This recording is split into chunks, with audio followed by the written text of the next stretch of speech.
अस्सलाम वालेकुम, मैं आपकी अपनी वेट हिरा सईद। आज हम बात करेंगे कि कैट के अंदर दांतों का मसला क्यों होता है ज़्यादा और कौन कौन सी ऐसी डिजीज़ और इन्फेक्शन हैं जो कि हमारी कैट को हो सकते हैं।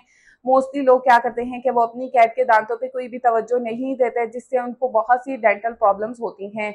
और इसके अलावा मुझे कमेंट भी आ रहे थे कि डेंटल प्रॉब्लम्स पे वीडियो बनाएं, तो मैंने सोचा आप लोगों के साथ इस बारे में डिस्कस करना चाहिए। तो आज इस वीडियो में हम डिस्कस करेंगे कि कैट को कौन सी ऐसी कॉमन रीज़न होती हैं जो कि दांतों की वजह से हो सकती हैं और डिजीज़ भी हो सकती हैं, और इसके साथ ही जो है हम इसके ट्रीटमेंट के बारे में भी डिस्कस करेंगे। तो इस वीडियो को लास्ट तक देखिएगा ताकि कोई भी पॉइंट जो है वो मिस ना हो।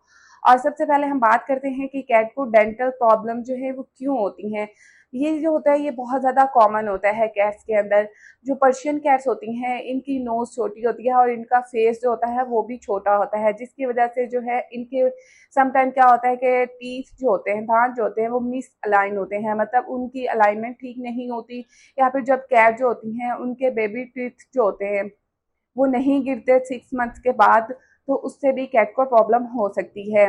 और आप लोग जानते हैं कि ओल्डर एज में जाके जो है डेंटल प्रॉब्लम बहुत ज़्यादा कॉमन होती है, इसलिए जब आपकी कैट की एज 5 से 6 ईयर हो जाती है उसमें हमने उसकी डेंटल चेकअप जो है वो करते रहना है और देखते रहना है कि उसको कोई प्रॉब्लम तो नहीं है। और आप लोग जानते हैं कि हमारी कैट जो होती है वो फ़ौरन से कोई भी जब उसको प्रॉब्लम होती है तो वो साइन ऑफ इलनेस जो है वो ज़ाहिर नहीं करती, और वो स्टार्ट में जो है उसे छुपाने की कोशिश करती है। इससे क्या होता है कि इन्फेक्शन बहुत ज़्यादा हो जाता है अगर हम उसका ट्रीटमेंट टाइम पे नहीं करते।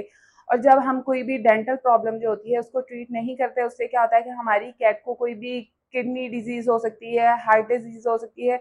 ऐसा क्यों होता है ये मैं आपको आगे डिटेल में बताऊँगी। तो सबसे पहले हम बात करते हैं ऐसी कौन सी डिजीज़ेज़ हैं जिनकी वजह से हमारी कैट को जो है दांतों का मसला हो सकता है या मुँह का प्रॉब्लम हो सकता है। इसमें जो है बहुत सी वायरल डिजीज़ेज़ हैं, इसके अलावा कैट फ्लू में भी होता है। वायरल डिजीज़ेज़ में जो है फेलाइन इम्यूनो डेफिशिएंसी है, उसके अलावा फेलाइन ल्यूकीमिया वायरस है, और आप लोग जानते हैं कि कैल्सी वायरस में भी कैट का मुँह जो होता है वो काफ़ी इफ़ेक्ट होता है। इसमें उसके गम्स भी इफ़ेक्ट हो सकते हैं, उसकी ज़ुबान पे जो है हमें छाले देखने को मिलते हैं।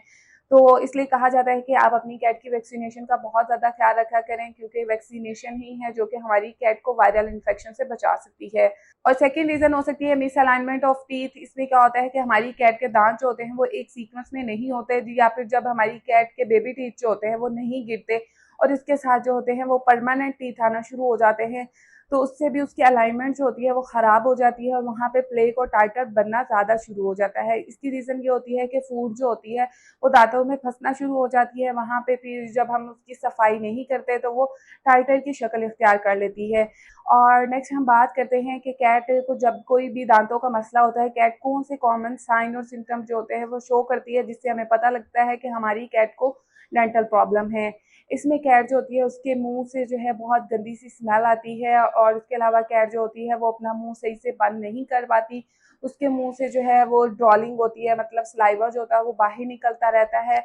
और इसके अलावा कैट जो है वो सही से खाना नहीं खा पाती, और कैट ना ही अपनी ग्रूमिंग कर पाती है, क्योंकि जब वो ग्रूमिंग करती है तो उसके मुंह में दर्द होता है, इसलिए वो अपनी ग्रूमिंग भी नहीं करती और खाना पीना जो है वो आहिस्ता आहिस्ता छोड़ देती है। इसके अलावा जो है कैट के गम्स पे आपको जो है स्वेलिंग देखने को मिल सकती है, रेडनेस देखने को मिल सकती है, और इसके अलावा उसके दांतों के ऊपर आपको बहुत ज़्यादा प्लेक और टाइटर नज़र आता है। प्लेक क्या होता है, वो येलो कलर जो आपको दांतों पे नज़र आता है, और टाइटर जो होता है वो भी मतलब प्लेक जो होते हैं उसकी हार्ड फॉर्म होती है। और इसके साथ ही आपको कैट के फेस पे जो है स्वेलिंग देखने को मिल सकती है। आंखों के नीचे वाले एरिया में आप देखेंगे तो आपको नज़र आएगा कि कैट को जो है वो स्वेलिंग है।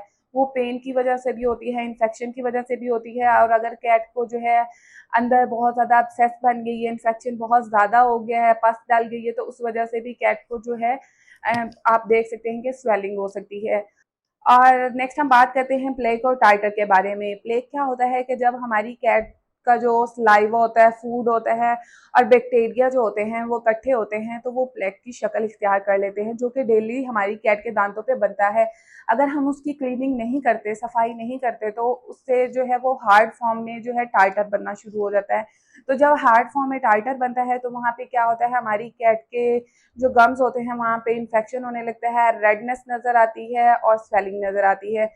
तो इसलिए आपने क्या करना है, अपनी कैट की डेली जो है डेंटल क्लीनिंग ज़रूर करनी है, ताकि हमारी कैट जो है इन तमाम प्रॉब्लम से बची रहे। और टार्टर जो होता है ये बहुत ज़्यादा हार्ड फॉर्म होती है, इसमें क्या होता है कि बहुत ज़्यादा बैक्टीरिया भी होते हैं वहाँ पे, तो उससे हमारी कैट के जो गम्स होते हैं वो रेड होना शुरू हो जाते हैं, मतलब जंजीवाइटिस होने लगती है। जंजीवाइटिस का मतलब होता है कि जो गम्स होते हैं उन पर इन्फ्लेमेशन हो सकती है, वो रेड हो जाते हैं। इससे क्या होता है कि वो बैक्टीरिया जो होते हैं वो हमारे ब्लड के अंदर चले जाते हैं और वहाँ जाके वो किडनी डिजीजेज कॉज कर सकते हैं, हार्ट डिजीजेज की वजह बन सकते हैं। तो आपने अपनी कैट की डेंटल क्लीनिंग पे बहुत ज़्यादा तवज्जो देनी है। अगर तो वो ओल्डर एज में है तो उसकी डेंटल स्केलिंग भी आप करवा सकते हैं, जो कि आप किसी वेट के पास ले जाके ही करवा सकते हैं। और इसके बाद जो है जो रीज़न हो सकती है वो हो सकती है जंजीवाइटिस। जंजीवाइटिस क्या होती है, इसमें जो गम्स होते हैं, जैसे कि मैंने आप लोगों को पहले भी बताया है, उनकी इन्फ्लेमेशन हो जाती है, कैट को बहुत ज़्यादा पेन होती है, कैट सही से खाना नहीं खा पाती। तो इसमें आप लोगों ने क्या करना होता है, आपने अपनी कैट को एंटीबायोटिक देनी होती है, एंटी इन्फ्लेमेटरी देनी होती है, और साथ में आपने उसको कोई भी माउथ की जो जेल आती हैं, जैसे कि सोमो जेल है और डेक्ट्रीन के नाम से भी जेल आती है, जो कि आप अपनी कैट को लगा सकते हैं। इससे जो है प्रॉब्लम काफ़ी हद तक सॉल्व हो जाती है। लेकिन उसको अगर बहुत ज़्यादा टार्टर है तो आपको स्केलिंग ही करवानी पड़ती है। और इसके अलावा जंजीवोस्टोमाटाइटिस हो सकता है। इसमें क्या होता है कि कैट का पूरा मुंह जो होता है वो इफेक्ट होता है, मतलब उसकी ज़ुबान भी इफेक्ट होती है, उसके अलावा उसके गम्स भी इफेक्ट होते हैं। और इसमें जो है मोस्टली वायरल केसेस में देखा जाता है कैट का जो पूरा मुंह होता है वो इफेक्ट हो जाता है। इससे कैट सही से खाना नहीं खा पाती, मुंह भी नहीं बंद करती। तो इसके लिए जो है हमें प्रॉपर ट्रीटमेंट चाहिए होता है, जिसके बारे में हम लास्ट पे डिस्कस करेंगे। और डेंटल क्लीनिंग ना करने से हमारी कैट को टीथ एब्सेस भी हो सकती है, मतलब उसके दांतों में जो है एब्सेस बन सकती है। ऐसा क्यों होता है कि जब हमारी कैट को बहुत ज़्यादा इन्फेक्शन हो जाता है, उससे क्या होता है कि बैक्टीरिया जो होते हैं वो गम्स के नीचे चले जाते हैं, वहाँ पे जाके जो है पस बनना शुरू हो जाती है, इन्फेक्शन होना शुरू हो जाता है। तो इन केसेस में मोस्टली क्या होता है कि आप देखेंगे कि कैट के एक साइड पे फेस पे आपको स्वेलिंग देखने को मिलती है। तो इसमें हमें दांत को निकालना भी पड़ सकता है, रिमूव भी करना पड़ सकता है, और उसके अलावा जो है उसको एंटीबायोटिक भी दी जाती हैं। और इसके अलावा जब हमारी कैट का कोई भी दांत जो होता है वो टूटा हुआ होता है तो उससे भी हमारी कैट को बहुत ज़्यादा प्रॉब्लम होती है, क्योंकि कैट के दांतों में हर दांत में जो होती है एक अलग से नर्व होती है, जिससे हमारी कैट को बहुत ज़्यादा पेन होती है। और ब्रोकन टीथ जो होते हैं इनको मोस्टली रिमूव किया जाता है। और जब आपने रिमूव करवाना होता है आपने फ़ौरन से किसी वेट से कंसल्ट करना होता है, क्योंकि इसमें एनेस्थीसिया दिया जाता है पहले, फिर ही कैट का दांत जो है वो निकाला जाता है। और इसके अलावा जब कैट के बेबी टीथ जो होते हैं वो नहीं गिरते तो भी हमारी कैट को बहुत ज़्यादा प्रॉब्लम होती है। अगर आपकी कैट जो है वो 6 माह के बाद अपने बेबी टीथ नहीं गिराती तो आपने फ़ौरन से किसी वेट से कंसल्ट करना है, ताकि वो आपको गाइड कर सके क्या करना है। इसमें मोस्टली क्या किया जाता है, अगर उसके बेबी टीथ नहीं गिर रहे तो उनको निकाल दिया जाता है, ताकि जो परमानेंट टीथ हैं वहाँ वहाँ पे ग्रो कर सके और उनके अलाइनमेंट जो है वो ठीक से हो सके, ताकि हमारी कैट को इन फ्यूचर कोई भी प्रॉब्लम ना हो। तो अब हम बात करते हैं कि हम अपनी कैट की क्या केयर कर सकते हैं, क्या ट्रीटमेंट कर सकते हैं, किस तरह से हम इन तमाम प्रॉब्लम से अपनी कैट को बचा सकते हैं। इसमें सबसे पहले हम अपनी कैट को जो है एंटी इन्फ्लेमेटरी ड्रग्स देते हैं, उसके साथ एंटीबायोटिक देते हैं। एंटीबायोटिक जो होती है बहुत ज़्यादा ज़रूरी होती हैं, ताकि हमारी कैट का इन्फेक्शन जो है वो जल्दी से ठीक हो जाए। इसमें एंटीबायोटिक में आप जो है ऑक्सीडेल इंजेक्शन दे सकते हैं, उसके अलावा वेलोसिफ का इंजेक्शन आता है वो दे सकते हैं। इसमें जो है सिरप भी आते हैं एंटीबायोटिक, वो भी आप अपनी कैट को दे सकते हैं। लेकिन डोज जो है वो आपने कैलकुलेट कर लेनी है, फिर ही अपनी कैट को देनी है। अगर आप नहीं जानते कि किस तरह से कैलकुलेट कर सकते हैं डोज, तो आप किसी वेट से कंसल्ट कर सकते हैं ऑनलाइन, या फिर आप उसको क्लिनिक ले जाएं। और इसके साथ ही हम उसको जो है माउथ जेल जो आती हैं वो देते हैं, ताकि उससे जो है इन्फेक्शन जल्दी ठीक हो जाए। और आपने अपनी कैट को कभी भी पैरासीटामोल नहीं देना। मोस्टली लोग क्या करते हैं कि पैनाडोल का सिरप जो है वो अपनी कैट को दे देते हैं, इससे हमारी कैट को लीवर टॉक्सिसिटी हो सकती है। अगर आपकी कैट को बहुत ज़्यादा पेन है या फीवर है इन्फेक्शन की वजह से, तो आप जो है ज़ुबेक्स टैबलेट दे सकते हैं, जो कि 7.5 mg की टैबलेट आती है। उसके हमने जो है 6 से 8 पार्ट कर लेने हैं और 1 पार्ट जो है वो आपने अपनी कैट को देना है। और अगर आप कहीं बाहर से हैं, इंडिया से हैं, तो वहाँ पे जो पेन की मेडिसिन आती हैं पेट्स की, आप वो दे सकते हैं। और इसके अलावा जो है अगर आपने मुझसे कोई भी क्वेश्चन करना हो तो आप मुझे इंस्टाग्राम पे मैसेज कर सकते हैं। और इसके साथ ही हमें अपनी कैट की डेंटल क्लीनिंग करानी होती है, स्केलिंग करानी होती है, जो कि आप किसी वेट से ही करवा सकते हैं। और ये एनास्थीसिया दे के कैट को फिर ही की जाती है। और अगर कैट का दांत जो है वो टूटा हुआ है तो हमें उसको निकलवाना पड़ता है। और इसके साथ ही जो है हम किस तरह से अपनी कैट को इन तमाम इन्फेक्शन से बचा सकते हैं, इसके बारे में बात करते हैं।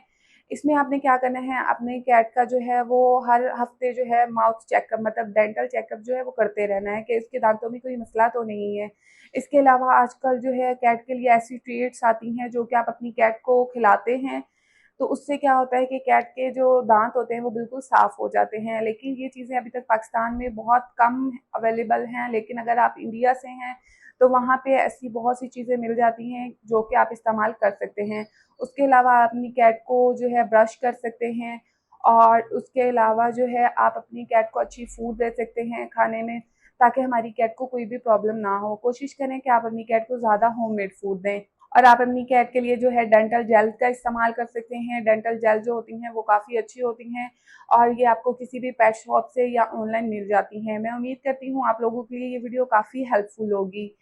अगर आप लोगों को कैट को देखने को मिलता है कि कैट के मुंह से बहुत ज़्यादा सलाइवा निकल रहा है, वो मुंह सही से बंद नहीं कर रही, तो आपने सबसे पहले जो है उसके दांतों को देखना है कि उसके दांतों में तो कोई मसला नहीं है। क्लिनिक पे बहुत से ऐसे ऑनर आते हैं जो कि अपनी कैट्स को लेके आते हैं और कहते हैं कि हमारी कैट जो है वो मुंह बंद नहीं कर रही, खाना सही से नहीं खा रही। वो कभी ये नहीं देखते, खोल के देख लें कि हमारी कैट के मुंह के अंदर कोई चीज़ तो नहीं है, स्टक तो नहीं हुई कोई चीज़। तो जब भी ऐसा होता है इन केसेस में, तो देखा जाता है कि कैट के जो चिकन का कोई पीस होता है या बोन होती है वो फंसी हुई होती है, उसको हम निकाल देते हैं और कैट जो होती है वो बिल्कुल ठीक हो जाती है। Thanks for watching. अल्लाह हाफिज़।